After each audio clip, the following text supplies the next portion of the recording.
Kepolisian menemukan proyektil peluru yang digunakan oleh pelaku saat menembak seorang ojek online di Jalan Kemang Utara, Mampang, Jakarta Selatan.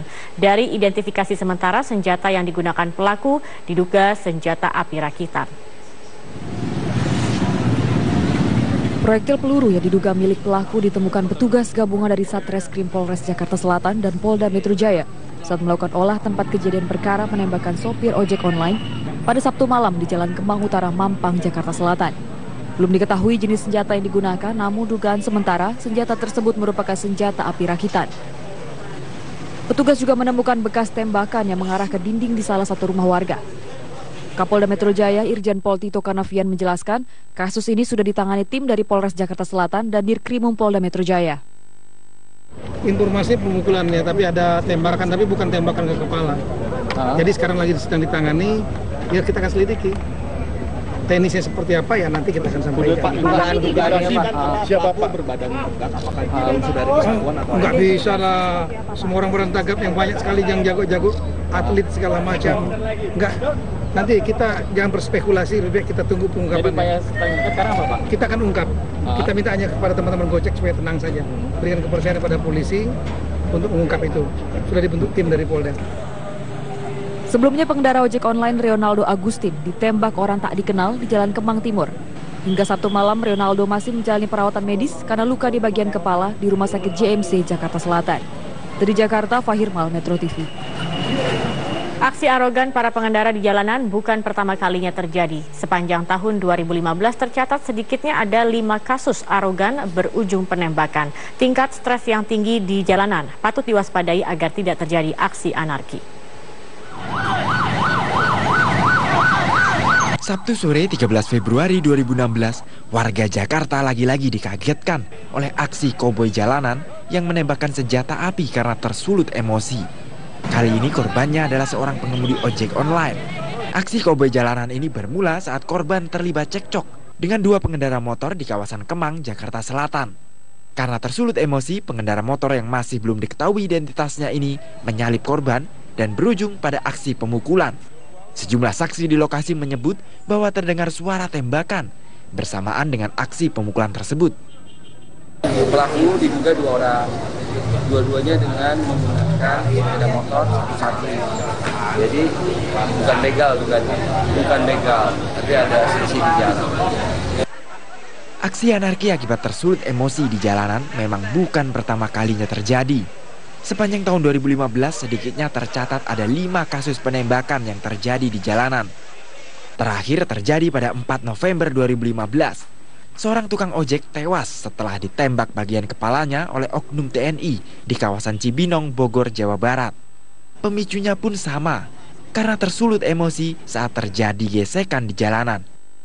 Kemacetan di jalan raya memang dapat memicu masalah beragam. Selain membuang waktu pengendara, kemacetan juga meningkatkan stres, sehingga seseorang dapat dengan mudah tersulut emosinya. Namun aksi main hakim sendiri dengan cara arogan di jalanan tetap tak dapat dibenarkan. Selain peran aparat untuk menciptakan ketertiban, pengendara juga memegang peran krusial untuk saling bertoleransi demi menghindari tindakan anarki. Tim Liputan Metro TV. Pemirsa, di Reskrimum Polda Metro Jaya, Komisaris Besar Polisi Krisna Murti menegaskan penertiban lokasi prostitusi Kalijodo bukanlah persoalan besar. Namun pemerintah daerah diminta untuk tetap mempertimbangkan implikasi sosial, terutama bagi warga dan permukiman di sana. 3,5 tahun saya di sana, kami meratakan Kalijodo bersama waktu itu Gubernur Pak Sutioso. Preman habis, ya 2.000 orang tuh habis. Dan kemudian perjudian habis, bahwa kemudian masih ada sisa-sisa pemukiman di sana harus dipedomani. Ada pemukiman penduduk di atas tanah negara, ada dibangun bangunan yang menjadi kafe-kafe yang ilegal, ya di sana ada mucikari, mungkin ada orang-orang yang datang minum-minum kelas-kelas bawah yang kemudian menimbulkan implikasi sosial. Dan kemudian salah satunya berakibat seperti yang kemarin kecelakaan. Maka Pemda, Pak Gubernur saya dengar mengambil keputusan untuk melakukan sesuatu. Bapak Kapolda juga sudah mendukung. Nah, nanti kami memberikan masukan kepada Bapak internal, masukan internal seperti apa Kalijodo. Intinya Kalijodo nggak ada masalah, itu diantem nggak masalah, nggak ada premannya lagi. Pemirsa, Pemprov DKI Jakarta memutuskan untuk mempercepat pembongkaran lokasi prostitusi Kalijodo. Rencananya lokasi itu akan disulap menjadi taman terbuka hijau. Berikut liputan reporter Erik Gumaryadi dan juru kamera Ricky Rusdiana serta pilot drone Muhasin Jalal. Nama Kalijodo mencuat setelah peristiwa kecelakaan Fortuner yang menewaskan 4 orang usai pulang dari salah satu kafe di kawasan Kalijodo, Jakarta Barat. Atas peristiwa ini, Gubernur DKI Jakarta Basuki Cahayapurnama atau Ahok akan membongkar kawasan Kalijodo, Jakarta Barat setelah membenahi waduk Peluit. Kawasan Kalijodo ini sebenarnya merupakan jalur hijau, di mana nantinya ke depannya setelah pembongkaran, Pemprov DKI Jakarta akan membuat sebuah taman di kawasan Kalijodo ini. Kalijodo dikenal sebagai tempat hiburan malam lintas generasi. Pemerintah Provinsi DKI Jakarta sudah beberapa kali menertibkan kawasan di Kecamatan Penjaringan, Jakarta Utara yang berbatasan dengan Jakarta Barat ini.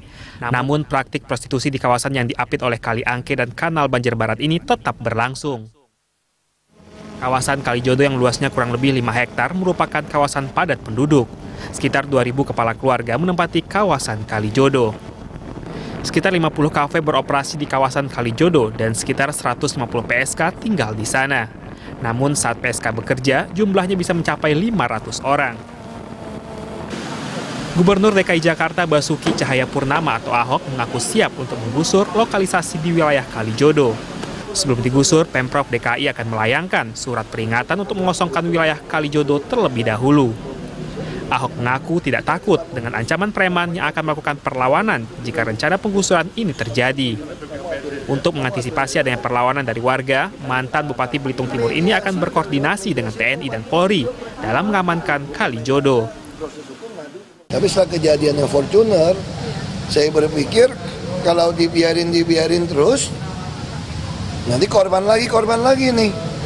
Ya udah, kita utamakan bersihin dulu lah Kalijodo. Pemprov ada kendala nggak sih Pak? Kan katanya preman di sana serem-serem. Ya mana ada sih negara kalah sama preman. Tapi berkali-kali penertiban Kapolsek sering ditodong pistol gitu Pak. Terus iya, jangan 1-2 orang. Datangnya pasukan dong. Kalau dia ada 1.000, kita kirim 1.000 brimob. Senjata lengkap kok. Tapi udah ada koordinasi belum sih Pak sama polisi? Nanti kan udah SP1, SP2, SP3, baru kita minta bantuan polisi. Bener Pak, mau ngirim tank sampai ke sana Pak? Enggak, kan dia bilang mesti pakai tank. Ya pakai tank ya saya pakai perumpamaan ya pakai tank dong. Maksudnya tank top. Saya pakai tank itu pakai tank top juga. Minimnya ruang terbuka hijau membuat kawasan Kalijodo, Jakarta Utara menjadi salah satu program Pemprov DKI Jakarta dalam ruang terbuka hijau. Rencananya Pemprov DKI Jakarta akan membongkar kawasan Kalijodo untuk dijadikan jalur hijau. Namun hal ini masih mendapat penolakan dari warga. Dari kawasan Kalijodo, Jakarta Utara, Erik Gumaryadi, Ricky Rusdiana, Muhasin Jalal, Berita 1. DKI Jakarta Basuki Cahayapurnama untuk maju kembali dalam Pilkada tahun 2017 mendatang. Partai Nasdem optimis Ahok mampu memenangkan kontestasi Pilgub 2017 hingga Ahok kembali terpilih sebagai Gubernur DKI Jakarta untuk periode 2017-2021. Meski pelaksanaan Pilgub masih akan digelar tahun depan, Ahok secara resmi telah mendapat dukungan politik dari Partai Nasdem. Pernyataan dukungan tersebut disampaikan oleh pengurus Nasdem DPD DKI Jakarta pagi tadi. Koordinator Wilayah Partai Nasdem DKI Jakarta Victor Laiskodat menyatakan sosok Ahok masih dibutuhkan untuk memimpin ibu kota. Ahok dinilai berwibawa, berani dan tegas sehingga mampu membangun kota Jakarta menuju yang lebih baik. Kepada Kakak Victor untuk menyampaikan kabar gembira. Kami dari DPP Partai Nasdem, Tim 7 dan Ketua Umum serta Sekjen memutuskan untuk mencalonkan Saudara Ahok menjadi calon Gubernur DKI Jakarta masa bakti 2017 dan 2022. Lalu apa alasan Partai Nasdem mendukung Ahok sebagai calon gubernur DKI Jakarta pada Pilkada 2017 mendatang? Kita langsung bergabung bersama dengarkan kami Anissa Kartabrata yang akan melaporkan lebih lanjut tentang hal ini dari gedung DPP Partai Nasdem di Gondang Dia. Anissa, seperti apa sebenarnya dukungan yang diberikan oleh Partai Nasdem terhadap Ahok untuk maju dalam Pilkada Gubernur DKI tahun depan? Ya, Elvita, secara resmi hari ini memang Partai Nasdem mengemukakan untuk mendukung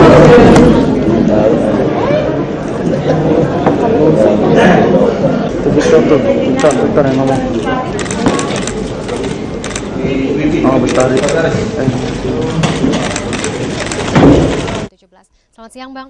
Selamat siang. Bang, ini alasan Nasdem untuk memilih Ahok atau mencalonkan Ahok kembali di Pilkada DKI 2017 ini apa?